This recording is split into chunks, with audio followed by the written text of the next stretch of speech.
वंदौ गुरुपद कंज कृपा सिंधु नर रूप हरि महामोहतम पुंज जासु वचन रवि कर निकर। भक्तगणों को तथा धर्म अनुरागियों को मेरा हार्दिक नमन। तेजो बिंदु उपनिषद कृष्ण यजुर्वेद का अध्याय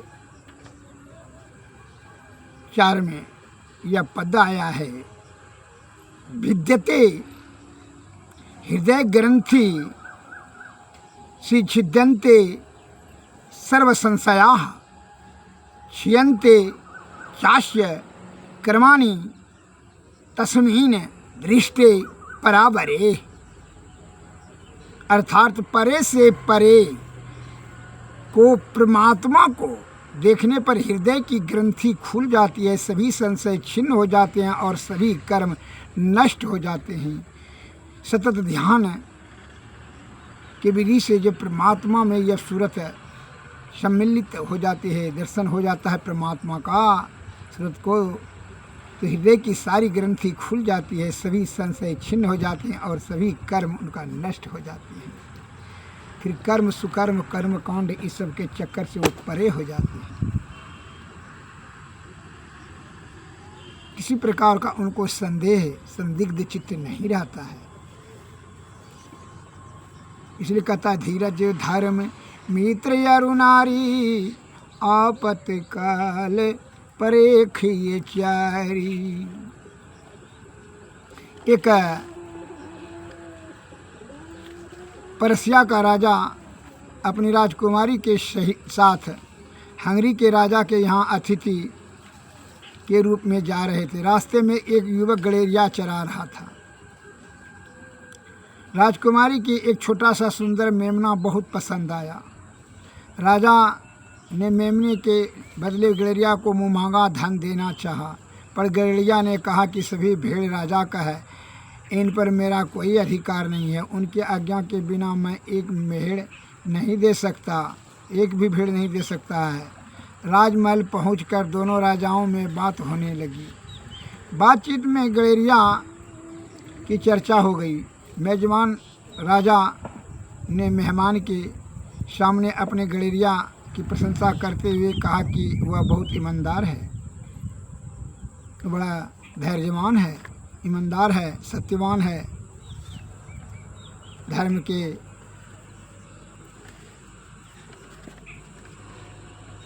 मार्ग से वह अडिग नहीं हो सकता है, क्योंकि उनका धर्म के प्रति और धीरज उनकी बड़ा दृढ़ संकल्प है।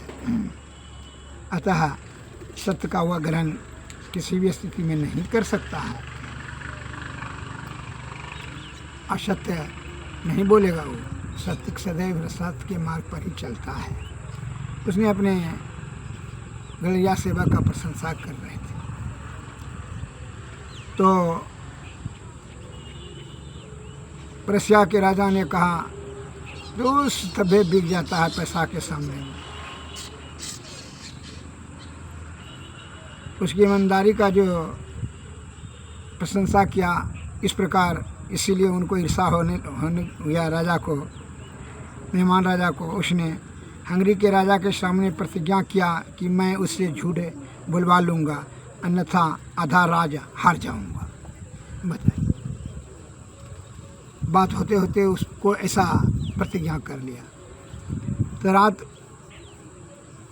तो राजा ने कहा ठीक है, झूठ उसको बुलवा दिए। रात को सोने के समय पर्सिया के राजा ने सोचते रहे और निर्णय लिया कि कामनी और कंचन के प्रभाव से बड़े बड़े ईमानदार और संयमी फिसल जाते हैं। उसने अपने अपूर्व सुंदरी कन्या को गड़ेरिया के पास भेज दिया। राजकन्या अपने साथ स्वादिष्ट शीतल पेय लेकर गई। उसने गड़ेरिया के एक मेमने के लिए बहुत आग्रह किया और अनेक प्रलोभन भी दिए, पर गड़ेरिया ने कहा, मैं अपनी ईमानदारी और जिम्मेदारी नहीं छोड़ सकता। किंतु बहुत प्यासा होने के कारण वह उस पेय जल को पी लिया। पेय पदार्थ में मदिरा मिला होने के कारण से वह बेसुध हो गया, मैंने नशा में चला गया। यह राजकुमारी की चाल थी। राजकुमारी जब वो नशा में बेसुध हो गया तो राजकुमारी ने मेमने को लेकर राजमहल आ गई। उसके पिता अपने विजय पर जो है मुस्कुरा रहे थे। दोनों राजा, मंत्री, कन्या सभी राजभवन में थे। इसी समय जो है गडेरिया आया और यथोचित अभिवादन के बाद बोला, राजन, मैंने अपने छोटे मेमने को उससे भी सुंदर मेमने से बदल लिया है। उसने राजकन्या की तरफ इशारा करके कहा, मेरा विश्वास है कि यह घाटे का सौदा नहीं होगा। पर्शिया के राजा लज्जित हो गए और हार मानकर अपना आधा राज हंगरी के राजा को दे दिया।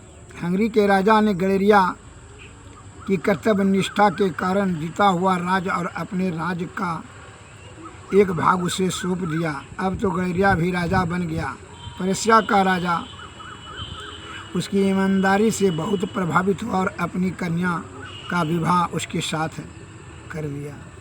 इसलिए कहता है, धीरज धर्म मित्र अरुणारी, आपातकाल पर खैचारी।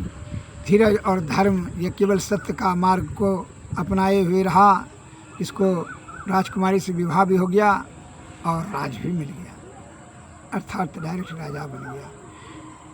इसलिए संत महात्मा लोग कहते हैं कि विषय का त्याग कर करके सत्य के मार्ग पर दृढ़ होकर करके ध्यान करते रहेंगे सदैव, तो परमात्मा की प्राप्ति अवश्य हो जाएगी। इसमें जरा भी संशय नहीं है, लेकिन संदेह नहीं होना चाहिए।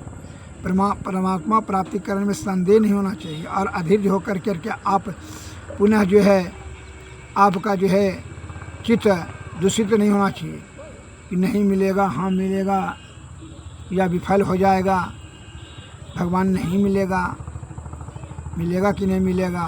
मैंने किसी प्रकार का संदेश शंका विषय नहीं होना चाहिए। दृढ़ भाव से,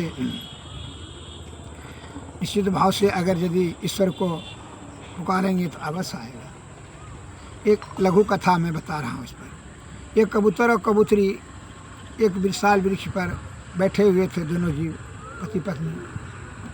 अब इधर से व्याधा ने उसको देख कर करके बाण जो है धनुष बाण साध लिया, अनुसंधान किया, अब जो है मारेंगे और मार करके मांस बना कर खाएंगे। व्याधा ने, शिकारी ने, और ऊपर से उसको जो है चिल भी मड़राने लगा, उड़ने लगा कि अगर यदि यह वृक्ष से जैसे उड़ेगा उसको झपट्टा मार करके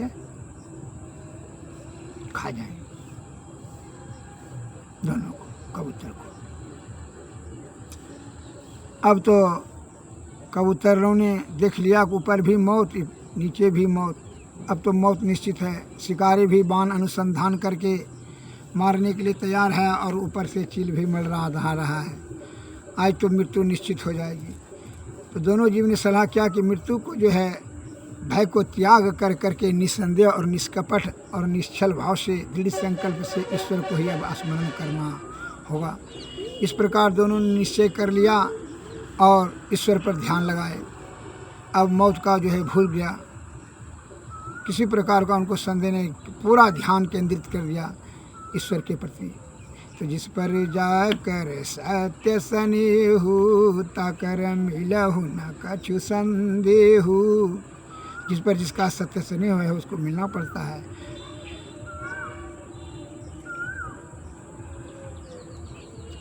ईश्वर इंद्रियों विषय के परे तो ईश्वर है, और यह विषय से का त्याग करके भय, क्रोध, मोह, मृत्यु का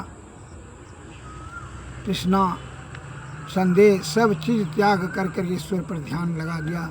और जिसके कारण से जब ईश्वर पर ध्यान लगाते तो ईश्वर उसका कभी अनिष्ट नहीं होने देता। ईश्वर ने उसको बचाया। किस प्रकार कि सांप ने, विषधर सांप ने शिकारी को डस लिया, वह विष के प्रभाव से वह उसका बाण छूट गया, वह बाण जाकर चील को लग गया। इधर शिकारी भी मर गया और चील भी मर गया। कबूतर कबूतरी एकदम जो है बाल बाल बच गए।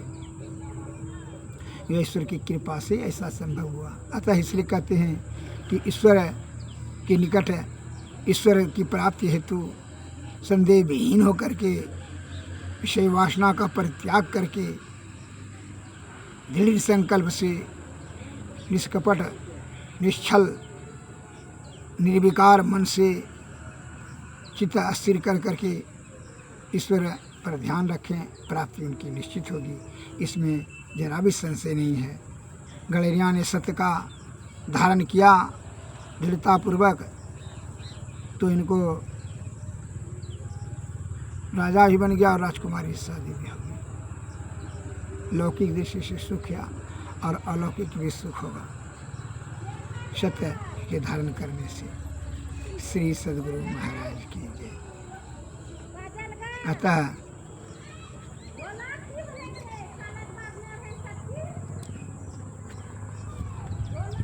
इसलिए संत महात्मा लोग बताते हैं, कहते हैं, गुरु भक्ति की महिमा पर निगुरा क्या जानी।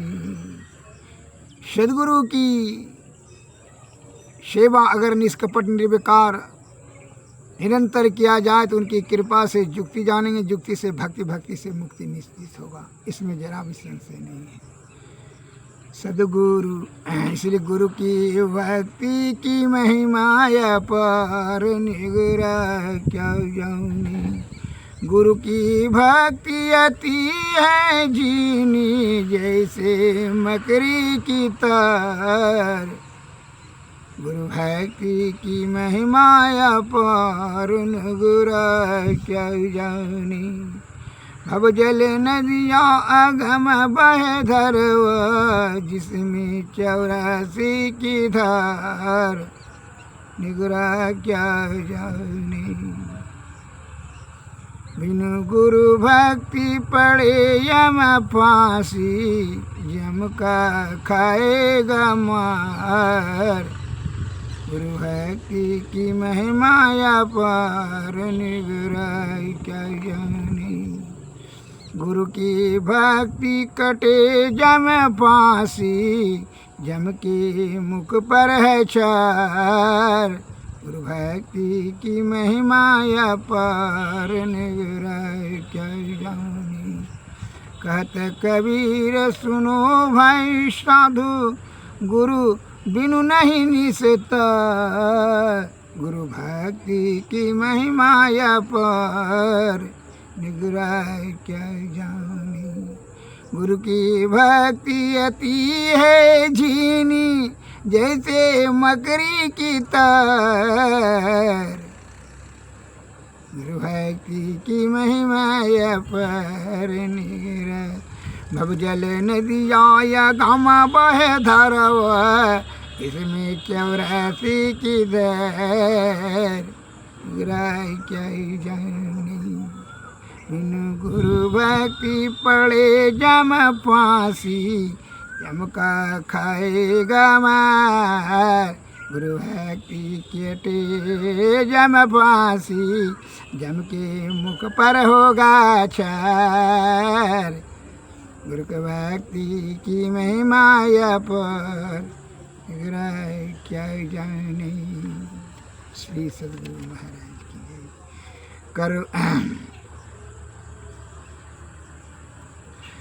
करु सत्संग भरम गढ़ टूटे बिनु सत्संग किए दुख पावई। पकड़ी पकड़ी जम लूटे करु सत्संग भरम गढ़ टूटे। सत्संगति सब विधि सुखदाई पाप गगरिया फूटे। बिनु सत्संग किए दुख पावे पकड़ी पकड़ी जम लूटे। दुख दरिद्र निकट नहीं आवे काल जाल भ्रम छूटे। कोई कोई हंता विवेकी जीर ज्ञान रतन धन लूटे। गुरु सत्संग भरम गढ़ टूटे। कहे कबीर सुनो धर्मदासा जन्म मरण भय छूटे। बिनु सत्संग किए दुख पावे पकड़ी पकड़ी जम लूटे। करु सत्संग भरम गढ़ टूटे।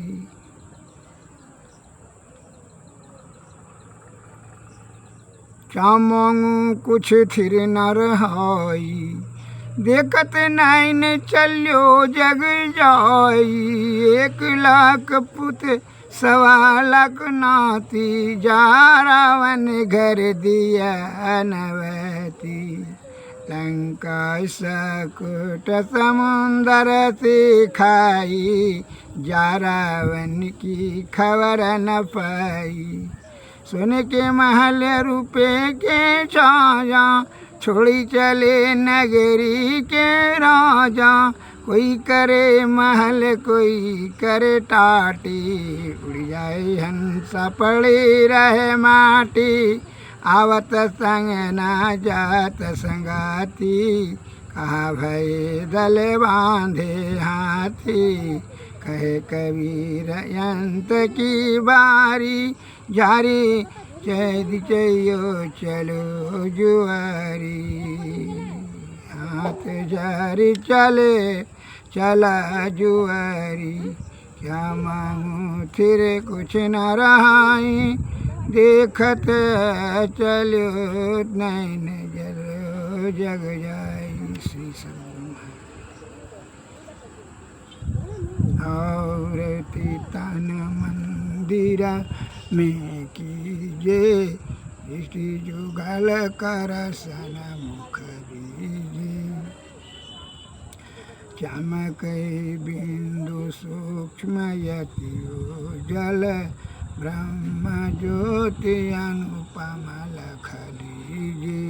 जगमग जगमग रूप ब्रह्मांड, निरखी निरखी ज्योति तज दीजे। शब्द सूरत अभ्यास सरलतर, करि करि सार शब्द गईजे। ऐसी जुग काया गढ़ त्यागी, भव भ्रम भेद सकल मल छीजी। भव खंडन या रति यह निरमल, करिमेहि अमृत रस पीजे। आरती तन मंदिर में कीजे, दृष्टि जुगल कर सन मुख दीजे। श्री सद्गुरु महाराज की जय। श्री सद्गुरु नमः। नमस्कार। जय हिंद जय भारत। नमस्कार।